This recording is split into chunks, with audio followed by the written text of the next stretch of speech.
Assalamualaikum warahmatullahi wabarakatuh. Nama saya Nabilah Tanjahmuna dari Prodi Perbankan Syariah. Di sini saya akan menjelaskan tentang produksi.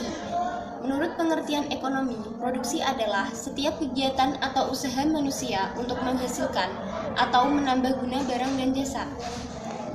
Tujuan produksi yang pertama yakni memenuhi kebutuhan manusia. Yang kedua, mencari keuntungan atau laba. Yang ketiga, menjaga kelangsungan hidup manusia. Yang keempat, meningkatkan mutu dan jumlah produksi. Yang kelima, mengganti barang-barang yang rusak karena dipakai atau karena bencana alam. Bidang-bidang produksi. Produksi dapat dikelompokkan menjadi beberapa bidang. Yang pertama, bidang ekstraktif, yaitu produksi yang memungut langsung hasil yang disediakan alam tanpa melakukan pengolahan lebih lanjut seperti pertambangan, penangkapan ikan, dan lain-lain. Yang kedua, bidang agraris, yaitu produksi yang mengolah alam untuk memelihara tanaman dan hewan seperti pertanian, perkebunan, peternakan, dan lain-lain. Yang ketiga, bidang industri, yaitu produksi yang mengolah yang pertama bahan mentah menjadi bahan jadi. Contohnya, kedelai diolah menjadi tempe. Yang kedua, bahan mentah menjadi barang setengah jadi. Contohnya, kapas diolah menjadi benang pintalan. Yang ketiga, bahan setengah jadi menjadi barang setengah jadi, yakni contohnya pintalan barang diolah menjadi kain. Yang keempat, bahan setengah jadi menjadi barang jadi. Contohnya, kain diolah menjadi pakaian. Pariwisata termasuk bidang produksi industri karena mengolah objek wisata alam untuk mendatangkan wisatawan sehingga diperoleh pendapatan. Yang keempat, bidang perdagangan, yaitu produksi yang mengumpulkan dan menjual kembali hasil produksi kepada yang memerlukan untuk memperoleh keuntungan seperti toko, supermarket, kios, dan lain-lain. Yang keenam, bidang jasa, yaitu produksi yang membantu dan memperlancar proses produksi tanpa ikut membuat barang itu sendiri. Tingkat produksi. Produksi dapat dibagi dalam beberapa tingkatan atau tahap, yakni yang pertama primer, yaitu produksi yang menghasilkan bahan-bahan dasar yang bisa langsung dikonsumsi atau yang akan digunakan dalam proses produksi. Yang kedua yakni sekunder. Sekunder yaitu produksi yang mengolah bahan-bahan dasar yang dihasilkan oleh tingkat produksi primer. Yang ketiga yakni tersier, yaitu produksi yang bersifat memperlancar proses produksi dan menyalurkan hasil produksi. Faktor-faktor produksi. Faktor produksi yang pertama yakni faktor produksi alam, yaitu faktor produksi yang disediakan oleh alam, meliputi tanah, kekayaan hutan, kekayaan laut, air, iklim, dan lain-lain. Selanjutnya yakni faktor produksi tenaga kerja, yaitu faktor produksi yang berupa tenaga kerja manusia.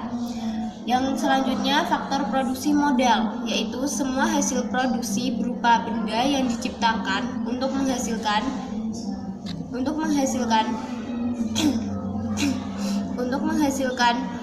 barang atau jasa. Proses produksi adalah tahap-tahap yang harus dilalui dalam memproduksi barang atau jasa. Proses produksi dapat digolongkan menjadi 3 macam. Yang pertama, proses produksi pendek, yaitu proses produksi yang pendek atau cepat dan langsung menghasilkan barang atau jasa yang bisa dinikmati konsumen. Contoh, proses produksi makanan seperti singkong goreng, pisang goreng, dan lain-lain. Yang kedua, proses produksi panjang, yaitu proses produksi yang memakan waktu lama. Contoh, proses produksi menanam padi dan membuat rumah. Yang ketiga, proses terus-menerus atau kontinu, yaitu proses produksi yang mengolah bahan-bahan secara berurutan melalui beberapa tahap pengerjaan sampai menjadi barang jadi. Perluasan produksi. Perluasan produksi adalah usaha untuk meningkatkan atau menambah kuantitas, jumlah, dan kualitas mutu barang dan jasa yang dihasilkan melalui beberapa cara. Cara-cara perluasan produksi yang pertama, ekstensifikasi, yaitu perluasan produksi dengan cara menambah faktor produksi. Contohnya, menambah mesin, mendirikan pabrik baru, membuka lahan baru, dan lain-lain. Yang kedua, intensifikasi, yaitu perluasan produksi yang dengan cara memperbesar kemampuan berproduksi dari faktor produksi yang sudah ada tanpa menambah jumlah faktor produksi. Contoh, untuk meningkatkan hasil pertanian dilakukan dengan cara memilih bibit yang unggul, memperbaiki pengairan, dan memberi pupuk dengan teratur, dan lain-lain. Yang ketiga, diversifikasi, yaitu perluasan produksi dengan cara menambah jenis produksi. Contoh, awalnya satu pabrik hanya memproduksi kertas, kemudian pabrik tersebut memproduksi buku gambar, buku tulis, buku berpetak, dan lain-lain. Yang keempat, normalisasi, yaitu perluasan produksi dengan cara menambah keragaman dari satu jenis produksi. Contoh, mula-mula suatu pabrik hanya memproduksi kertas HVS 60 gram, lalu ditambah dengan memproduksi HVS 70 gram dan 80 gram.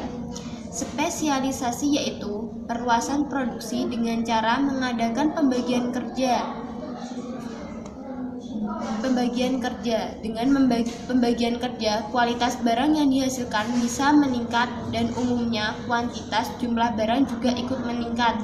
Ini disebabkan karena setiap pekerjaan dilakukan oleh orang-orang yang memiliki kemampuan di bidangnya.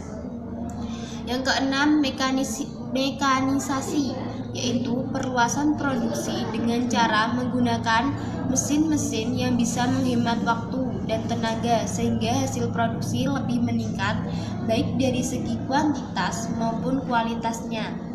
Yang ketujuh, memberikan fasilitas dan kemudahan, yaitu perluasan produksi yang dilakukan pemerintah sebagai suatu kebijakan umum, diantaranya dengan cara memberikan kredit bagi usaha kecil dan menengah, deregulasi atau penyederhanaan peraturan, debirokratisasi atau penyederhanaan mekanisme perizinan, mengadakan kursus-kursus peningkatan keterampilan kerja, dan lain-lain.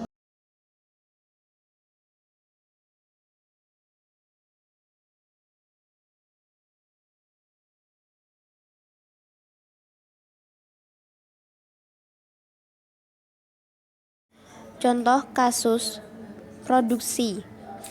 Di sini saya akan menjelaskan mengenai kurva permintaan. Pada tahun 2001, harga emas sekitar 90.000 per gram dengan permintaan pembelian atau dimisalkan pada suatu daerah sebanyak 50.000 gram.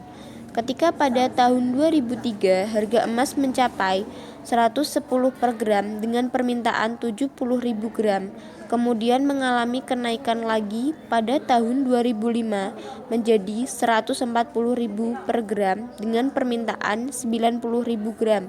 Pada tahun 2007 seharga 190.000 gram dengan permintaan 110.000 gram.